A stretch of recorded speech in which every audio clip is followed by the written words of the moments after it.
اما سخنران بعدی ما پیتر تاچل هست، مدیر بنیاد پیتر تاچل از انگلستان. The next speaker is Peter Tatchell, director of Peter Tatchell Foundation from England. Thank you very much. It's a great honor to join you. I want to start by expressing my solidarity and inspiration by the heroic struggle of the Iranian people against the clerical dictatorship, for democracy, human rights, women's freedom, and indeed the rights of workers, students, and ethnic and national minorities. Your struggle is an inspiration to people right across the world. You're battling against incredibly overpowering, overwhelming odds, and you are still keeping up the fight after all these months. That is truly inspirational and shows true courage. I want to start by saying that from a British perspective, we have heard in the last 2 weeks that the security forces in this country have uncovered 15 terrorist plots by the Iranian regime to abduct and assassinate people here in Britain. Mostly, of course, Iranian exiles and journalists who are campaigning against the regime and exposing its crimes. 15 different terror plots. That is a matter of grave, grave concern to the security of all of us in Britain, because of course a terrorist attack may be targeted at an Iranian dissident in exile, but that terrorist attack may also impact on innocent bystanders here in Britain. Regardless, I find it absolutely astonishing, despite this revelation of 15 terrorist plots by the Iranian regime planned to be executed here on British soil, which were fortunately interrupted and intercepted by the British state. I find it incredible that the British government has done nothing to take disciplinary action against the Iranian regime. And the first most obvious thing to do would be to expel the Iranian ambassador and to close down the embassy. This is an embassy that represents a terrorist regime inside Iran and a terrorist regime outside Iran. We all know of the many examples of Iranian dissidents and exiles, critics of the regime, who've been abducted and assassinated, even here in Europe. Clearly, that is intolerable. And yet, the British government is not taking any serious action to rebuke or to close off the avenues that the embassy provides here. So I would say that not only should the embassy be shut down, but also all Iranian and government-backed cultural and educational associations here in Britain. They are front organizations for the regime. Whatever purpose they may have, they also have the purpose of propagating the regime's propaganda and its interests. So all those educational and cultural associations funded and supported and representing the regime in Britain, and indeed in other countries, should be closed down. The other thing that clearly needs to happen is that, given the overwhelming evidence of criminal acts by the Iranian regime in Iran itself against peaceful protesters, there should be international arrest warrants issued against the perpetrators. The police and militia leaders, the government officials, the military people, those who are demonstrably involved in state repression against human rights norms, those who are in charge of the prisons, those who are in charge of executions, all these people should be the subject of an international arrest warrant. Any government in the world can issue an international arrest warrant where they have some evidence. We know there is plenty of evidence against the regime and particular individuals. Now, of course, you may say, well, what's the point of an international arrest warrant if you can't get those people to court? Well, that is a good point, but symbolically, the issuing of international arrest warrants would be hugely important. It would be a slap in the face to the regime, and it would strike fear into some of the regime's officials that they might eventually end up with an international arrest warrant. It would mean, of course, that they would not be able to travel outside of Iran. Well, not to many countries, to some countries perhaps, not to many countries. So it would directly inhibit their freedom of movement around the world. So I think that's an idea that ought to be considered. Another proposal or suggestion is that where we have evidence, and there certainly is plenty, of regime officials engaging in, colluding with, or acquiescing in acts of torture, they could be subject to special prosecutions under the United Nations Convention Against Torture 1984. This convention has an international jurisdiction.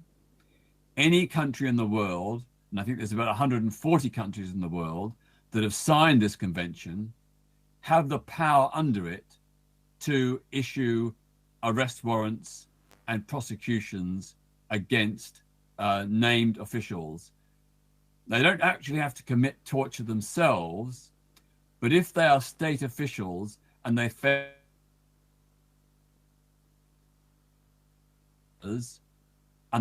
to intervene to stop it, or if they're anybody in Iran who knew about this torture and held an official position and failed to act, they are all culpable under the United Nations Convention Against Torture. So there's another possibility. A further option would be a civil case under the Alien Tort Act in the United States. This has been successfully used to sue various human rights abusers around the world. Under US law, anybody anywhere in the world who contravenes human rights can potentially be sued under the Alien Tort Act of the United States. Now, again, it's all about having evidence, but I'm sure we all know there's plenty of evidence against particular police, particular militia, particular prison governors and staff. There is plenty of evidence against plenty of people to make a legal case possible in the American courts. Now, again, let's say that they are found guilty, then of course the question is, you know, they are in Iran, they are not able to be taken to the United States and imprisoned. They're not able to, their assets are not able to be seized. But again, the importance of these acts is not in that they can be fully implemented, but it sends a signal. It sends a signal that if you violate the human rights of Iranian people, you could face an international arrest warrant. You could face prosecution under the United Nations Convention Against Torture. You could face being sued under the Alien Tort Act. And for those people who are acted against under these three different options, they will no longer have the freedom to move around the world, because they step in many, many countries and they can be instantly arrested and held and then extradited to face charges. Another proposal or idea I had was that there ought to be targeted sanctions against, let's say, the top 5,000 Iranian political, militia, police, and military figures. These are all part of a human rights abusing regime. They are all complicit, they are all colluding, even if they have not directly done anything. The fact that they are senior state officials and supporting a regime which is doing these bad things makes them culpable and responsible. So full-on sanctions, asset freezes, and travel bans on the top 5,000 Iranian state officials.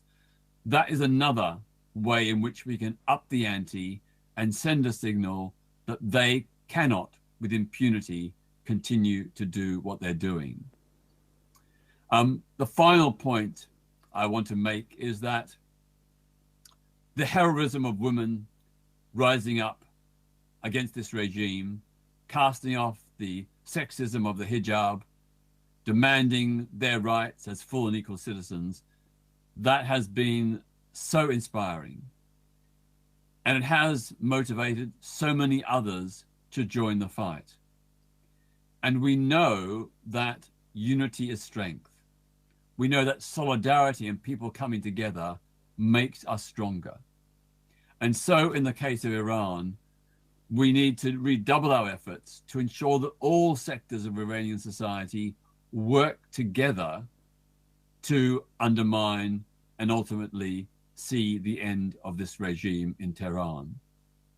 And that means being open to those who are perhaps not part of our core group.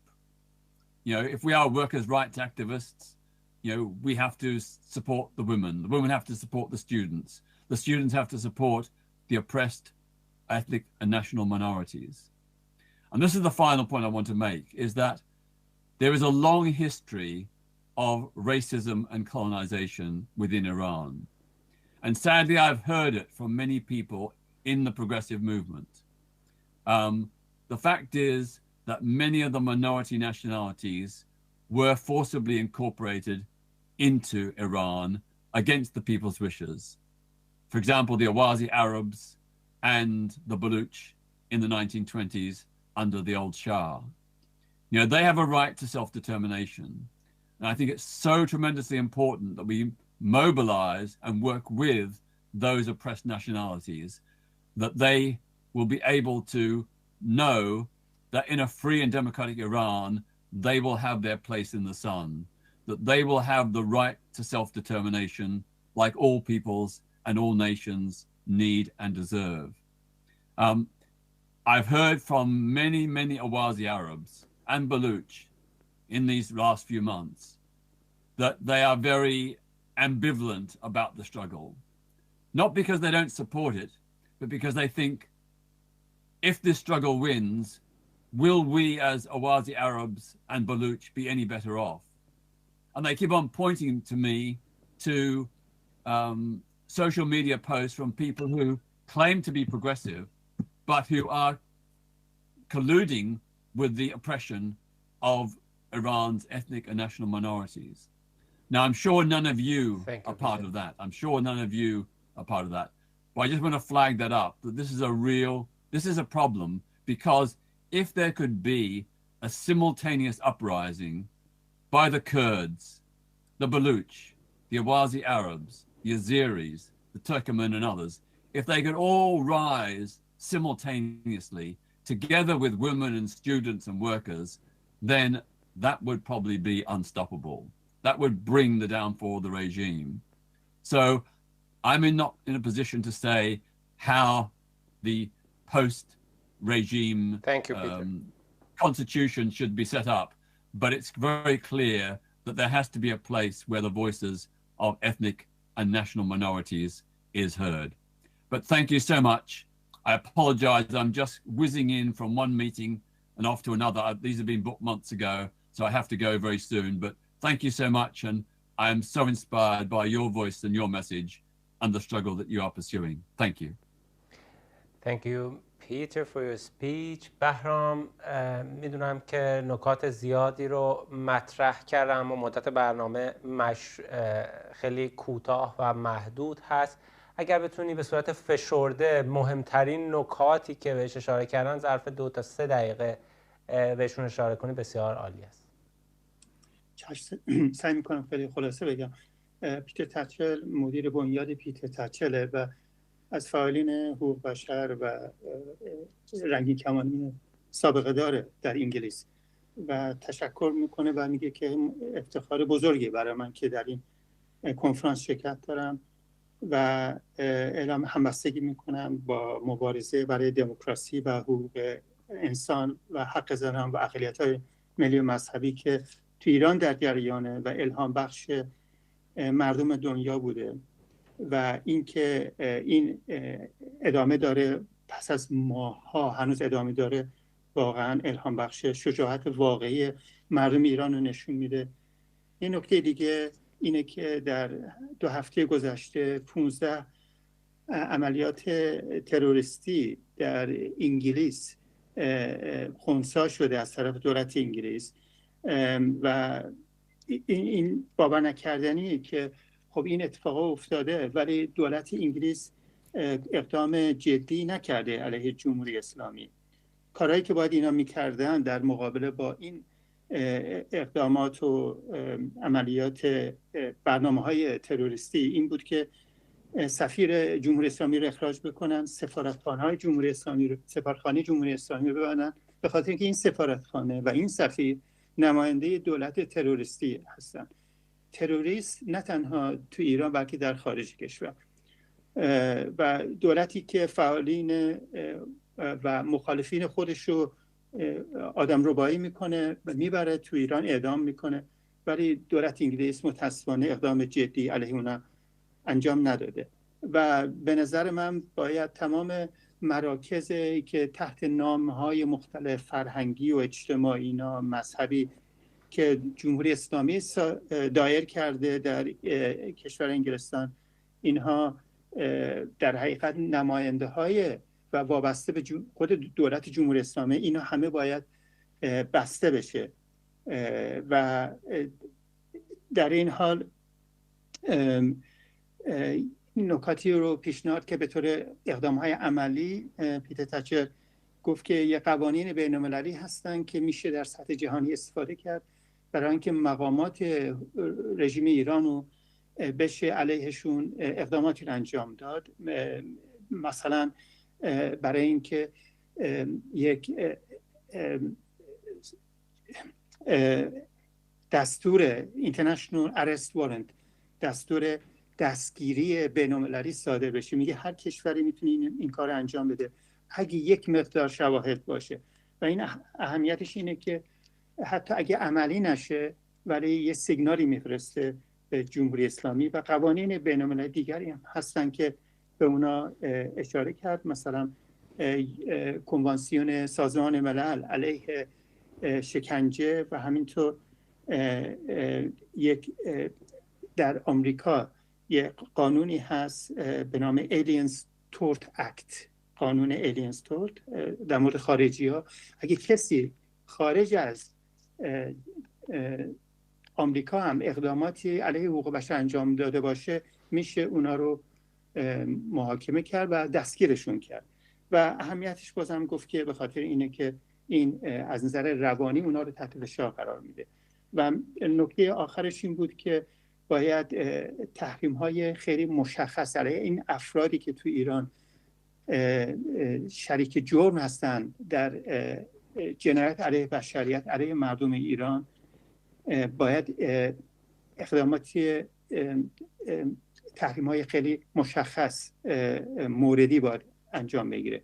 و یک مورد مشخص اینه که حتی اونایی که خودشون مستقیما در دولت جمهوری اسلامی دست نداشته باشن تو جنایت علیه مردم ایران، 5000 نفر از اونها رو باید در لیست اون آدم‌های بالای مقامات جمهوری اسلامی رو میشه به عنوان یک عمل در تحت تحریم قرار داد و بسیاری از این قوانین رو بین‌المللی رو میشه در مورد اونا استفاده کرد. آخرین نکات پیتر تچل هم این بود که جامعه ایران، ملیت‌های مختلف الان تحت فشار هستن در بلوچستان، در عرب‌های اهوازی، کردستان، آذربایجان، همه اینا.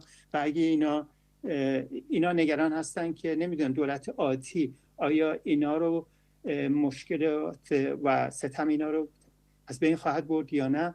نه اینکه و میگه در مدیای اجتماعی دیدن که کسانی یه بخشایی از فعالین یا سیاستمدارا یک چیزهایی گفتن که اینا رو نگران میکنه، نه اینکه کسایی که تو این اتاق نشسته منظورش اینا نبود که اینو مشخصا گفت، و در این حال میگفت اگه اونا متحد بشن و این انقلاب میتونه یه نیروهای غیر قدرتمندی داشته باشه برای پیروزی. خیلی ممنون.